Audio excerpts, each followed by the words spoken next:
ہوگا جو تیری سلطنت کو تباہ کرے گا۔ چاہیے تو یہ تھا کہ وہ توبہ کرتا، لیکن اس نے کیا کیا کہ اس نے بچوں کو قتل کرانا شروع کیا۔ یذبحون ابناءکم، ذبح کرا دیتا تھا تمہارے بیٹوں، اور بچیوں کو وہ زندہ رکھتا تھا۔ تو حضرت موسیٰ جب پیدا ہوئے تو ان کی والدہ نے پتہ کیا کیا، ان کو ایک صندوق میں بند کر کے دریا میں بہا دیا۔ اب دریا میں بہتے جا رہے ہیں تو ماں تھی تو پریشان بھی ہو گئی، ان کی ہمشیرہ کو کہنے لگی ذرا دھیان رکھنا کدھر جاتے ہیں۔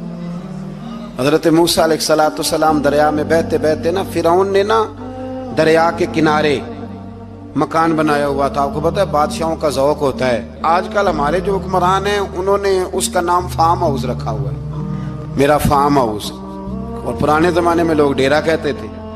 تو اس نے بھی اس طرح کا فارم ہاؤس بنایا ہوا تھا۔ وہاں پہ حضرت موسیٰ علیہ السلام تیرتے ہوئے تابوت کے اندر، صندوق کے اندر جا رہے ہیں۔ فرعون اور ان کی بیوی حضرت آسیہ بے اولاد تھیں، بڑی تڑپ تھی بیٹے کی، وہ بھی وہاں کھڑی تھی۔ صندوق تیرتا ہوا آیا تو فرعون نے کہا کہ جاؤ پکڑ کے لاؤ دیکھو کیا ہے۔ جب وہ لے کے آئے نا تو آپ کی ہمشیرہ جو نگرانی کر رہی تھی پریشان ہو گئی کہ یہ تو اس کے ہاتھ لگ گئے، یہ تو اب مار ڈالے گا۔ لیکن جب خوبصورت اور چمکتا ہوا بچہ دیکھا تو بی بی آسیہ کہنے لگی یہ بنی اسرائیل کا ہے ہی نہیں، یہ تو پتہ نہیں کہاں سے بہتا ہوا یہاں آ گیا ہے، تم ایسے ہی چھوڑ، یہ پتہ نہیں کہاں سے ہے، رکھ نہ لیں، رکھ نہ لیں۔ تو حضرت موسیٰ علیہ السلام وہ کہنے لگا نہیں انہی کے ہیں، موسیٰ علیہ السلام اسی کے ہیں۔ تو آسیہ کہنے لگی تیرے تو سر پہ نا بس بھوت ہی سوار ہو گیا، ہر وقت وہی لوگ تجھے یاد رہتے، یہ پتہ نہیں کہاں سے بہ کے آیا۔ اب رکھ لیا، مان گیا فرعون۔ آپ فرعون کے گھر میں جو اس لیے بچے مروا رہا تھا کہ میری سلطنت حضرت موسیٰ پیدا نہ ہو جائیں، تو اسی کے گھر میں پرورش پانے لگے، اسی کے گھر میں۔ اب عورتیں منگائیں گئی دودھ پلانے کے لیے، تو حضرت موسیٰ علیہ السلام کسی بی بی کا دودھ نہیں پیتے، تو آپ کی ہمشیرہ نہ وہیں دائیں بائیں گھومتی رہتی۔ تو کہنے لگی جناب آسیہ سے کہ میں ایک بی بی کو جانتی ہوں، بڑی صاف ستھری ہے، مجھے امید ہے یہ بچہ اس کا دودھ پیے گا۔ تو فرعون کہنے لگا دوڑ کے لا، تو وہ اپنی والدہ کو لے کے آئیں تو حضرت موسیٰ نے فوراً دودھ پینا شروع کر دیا۔ فرعون کو پھر تھوڑا شک ہوا۔ ایک روایت یوں بھی لکھی ہے بعض لوگوں نے کہ فرعون ایک دن اٹھایا ہوا تھا حضرت موسیٰ کی، ابھی تھوڑی سی عمر تھی، تو آپ نے اس کی داڑھی پکڑ کے تو ایک گھونسا دے مارا، جلالی تو شروع سے ہے نا۔ تو کہنے لگا آسیہ تو مان نہ مان یہ بچہ وہی ہے۔ تو حضرت بی بی آسیہ کہنے لگی کہ تجھے غلط فہمی ہے، یہ وہ نہیں ہے۔ اس نے کہا دیکھو نا یہ تو اٹھاتی ہے تو پیار کرتا ہے، اور میرے جب قریب آتا ہے تو اس کے لب و لہجے میں تلخی محسوس کرتا ہوں۔ اس نے کہا بچوں کو کیا پتا۔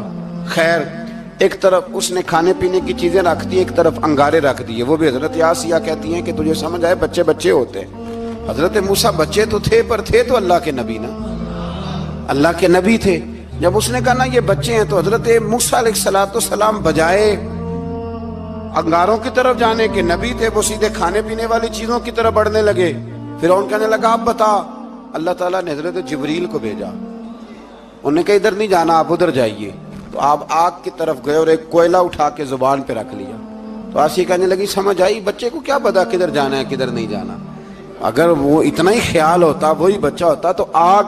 اور بعض مفسرین نے لکھا ہے یہ جو حضرت موسیٰ دعا مانگتے تھے نا رب اشرح لی صدری ویسر لی امری، یہ وہ آگ کا انگارہ جب کوئلہ منہ میں رکھا تھا نا تو اس کی وجہ سے زبان میں کچھ لکنت آ گئی، تو آپ دعا کرتے تھے کہ یا اللہ میری زبان کی وہ بند گرا کھول دے تاکہ میں کھل کے فرعون کے سامنے بات کر سکوں۔ وہیں حضرت موسیٰ پلنے لگے، وہیں پلے، وہیں جوان ہوئے، وہیں اللہ نے ساری دولتیں دی، بہن بھی ملی، ماں بھی ملی، اور سارے عزیزوں کا پیار بھی ملا۔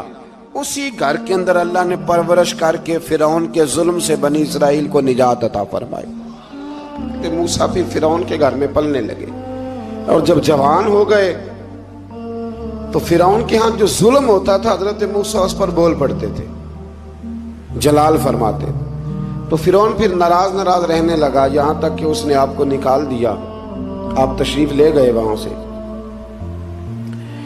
تو حضرت موسیٰ ایک دن شام کے وقت دوبارہ آئے بستی میں، لوگ سوئے ہوئے تھے، تو دو آدمی ایک بنی اسرائیل میں سے اور ایک فرعون کی اپنی قوم میں سے، وہ دونوں آپس میں جھگڑ رہے تھے، لیکن وہ جو حضرت موسیٰ کی بنی اسرائیل کی قوم کا شخص تھا، اس پر وہ قبطی، وہ جو فرعون کے قریبی لوگوں میں سے تھا، وہ ظلم کر رہا تھا اور بوجھ اٹھانے کی بات کر رہا تھا۔ اب اس نے حضرت موسیٰ کو پکارا کہ یہ دیکھے میرے ساتھ کس طرح کی بات کر رہا ہے، تو حضرت موسیٰ کا ارادہ بھی نہیں تھا، آپ نے بس اس کو سمجھایا، پر کچھ لوگوں کو سمجھ، تو حضرت موسیٰ نے پھر ایک مکہ مارا، ایک گھونسا مارا، صرف ایک ہی۔ یہ کئی تگڑے اور دلیر اس طرح کے بھی ہوتے ہیں کہ گھونسا ایک بھی برداشت نہیں کرتے، وہ ایک مارا، آدمی دھڑام سے زمین پہ گرا اور ماری گیا۔ حضرت موسیٰ کا ارادہ نہیں تھا لیکن وہ مر گیا۔ حضرت موسیٰ علیہ السلام نے اس بات پر اپنے رب سے استغفار بھی فرمائی، قرآن کہتا ہے کہ انہوں نے معافی چاہی کہ اللہ میرا ارادہ نہیں تھا۔ بہرحال اگلے دن نا حضرت موسیٰ دوبارہ آئے، وہ سنا کرتے تھے نا ہم کہ بیوقوف دوست سے عقل مند دشمن بہتر ہوتا ہے، وہ کم از کم دشمنی تو عقل مندی سے کرتا ہے نا، لیکن جو بیوقوف دوست ہو بیوقوفی۔ حضرت موسیٰ دوبارہ آئے تو وہ بنی اسرائیلی اگلے دن کسی اور سے جھگڑا کر رہا تھا، پھر اس نے مدد کے لیے پکارا تو حضرت موسیٰ کہنے لگے مجھے لگتا یہ ہے کہ تیری عادت ہے، تو خود بڑا جھگڑالو ہے، تو نے روز نیا جھگڑا شروع کیا ہوتا ہے۔ حضرت موسیٰ جب اس کی طرف بڑے نہ ڈانٹنے کے لیے تو اس نے شور کرنا شروع کر دیا، کہنے لگتا ہے جس طرح آپ نے اسے کل قتل کیا تھا مجھے بھی قتل ہی کریں گے۔ یہ انسانوں کا مزاج ہے کہ آپ جب تک کسی کے طبیعت کے مطابق چلیں گے وہ راضی رہتا ہے، اور ذرا آپ اس کی طبیعت سے ہٹتے ہیں تو وہ شور کرتا ہے۔ اس نے کہا جی آپ مجھے بھی لگتا ہے ماریں گے۔ حضرت موسیٰ کلیم اللہ علی نبینا علیہ السلام کے بارے میں جب اس نے شور کیا تو بات پھر فرعون کے دربار تک گئی، وہ تو پہلے ہی بہانہ تلاش کر رہا تھا۔ اس نے کہا ڈھونڈو پکڑو اور معاذ اللہ شہید کریں گے۔ کسی نے آ کے خبر دی کہ آپ جہاں سے ہجرت کر جائیں، اس لیے کہ آپ کے لیے یہاں حالات درست، اور بھائی یہ چھوڑ دیا کریں بات کہ فلاں آدمی کے حق میں فلاں جگہ حالات کیسے خراب ہوئے، تو نبی کریم علیہ السلام مکہ چھوڑ کے کیوں آئے، حضرت موسیٰ علیہ السلام نے ہجرت کیوں فرمائی۔ یہ ایک ایسی عجیب بحث ہے جس کو لوگ بلا وجہ چھوڑ دیتے، بلا وجہ چھیڑ دیتے ہیں۔ اور بالخصوص ایک خاتون نے ایک دفعہ مجھے پیغام دیا تو میں بڑی اس کی بات سن کے مجھے عجیب لگا، وہ کہنے لگی کہ دوسری جگہ میری شادی ہوئی ہے، مجھے طلاق ہو گئی تھی، تو مجھے ایک تانا روز سننے کو ملتا ہے تو اتنی اچھی ہوتی تو وہاں نہ رہ لیتی۔ تو بھئی یہ کوئی تانے والی بات ہے؟ کوئی ضروری ہے کہ بیوی غلط ہوتی ہے تو طلاق ہوتی ہے؟ اللہ کے محبوب علیہ السلام کی 2 صاحبزادیوں کو ابو لہب کے 2 بیٹوں نے طلاق بھیج دی تھی، کس کی غلطی تھی؟ تو آپ کیا کہہ سکتے ہیں یہاں کیوں طلاق؟ تو اتنی جلدی بات تھوڑی کر دیں گے آپ، تھوڑی احتیاط فرمائیں بولنے میں۔ تو حضرت موسیٰ علیہ السلام وہاں سے نکلے اور آپ مدین کی طرف چلے گئے۔ مدین وہ علاقہ تھا جہاں فرعون کی حکومت کوئی نہیں تھی۔ حضرت موسیٰ جیسے ہی وہاں پہنچے تو ان کے اندر ایک جذبہ تھا، ظلم ہوتا نہیں دیکھ سکتے تھے۔ جب وہاں پہنچے تو انہوں نے دیکھا لوگ اپنے اپنے جانوروں کو گھاٹ پہ پانی پلا رہے ہیں، اور 2 خواتین ہیں وہ بالکل پیچھے کھڑی ہیں۔ تو حضرت موسیٰ کلیم آگے بڑھ کے کہنے لگے تم کیوں نہیں پانی پلاتی؟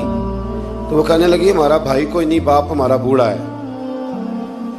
اللہ اکبر۔ مجبوری یہ ہے، ہم ہیں بھی پردہ دار گھرانے کی، مجبوری ہماری یہ ہے کہ جب تک یہ سارے لوگ پانی پلا نہیں لیں گے اتنی دیر تک ہماری باری نہیں آئے گی۔ تو حضرت موسیٰ کلیم اللہ علیہ السلام فرمانے لگے اچھا یہ بات ہے تو جانور مجھے دو۔ وہ ہو یہ رہا تھا کہ چونکہ مرد پانی پلا رہے تھے تو اور جتنے بھی مرد آتے جاتے تھے وہ گھستے جاتے تھے اور عورتیں بیچاری کھڑی تھیں۔ حضرت موسیٰ جھٹ سے آگے بڑھے، پیچھے ہٹو۔ ان 2 خواتین پاک باز عورتوں کے جانوروں کو پانی پلایا اور پھر آپ دوبارہ وہیں بیٹھ گئے۔ وہ بیویاں جلدی جلدی گھر گئیں، جا کے اپنے والد سے کہنے لگی ابا جی کمال ہو گیا، اس بستی میں ایک ایسا آدمی ملا ہے جو عورتوں کی طرف دیکھتا ہے تو نیکی کرنے کے لیے آگے بڑھتا ہے، جو مجبور اور بے کس کے لیے اچھے جذبات رکھتا ہے۔ فرمایا جلدی لاؤ۔ کچھ مفسرین اور طرف بھی گئے ہیں لیکن جمہور نے لکھا ہے کہ وہ حضرت شعیب علیہ السلام تھے۔ حضرت شعیب نے گھر بلایا، اپنی ایک بیٹی کو بھیجا، فرمایا بیٹے بلا کے لاؤ۔ وہ جب گھر آئے تو آپ فرمانے لگے آپ میرے ساتھ اجرت طے کر لیں، 8 سال یا 10 سال آپ میری بکریوں کو چرائیں، میرے گھر میں رہیں۔ اور پھر فوراً ہی فرمانے لگے اگر آپ ہمارے گھر میں رہیں گے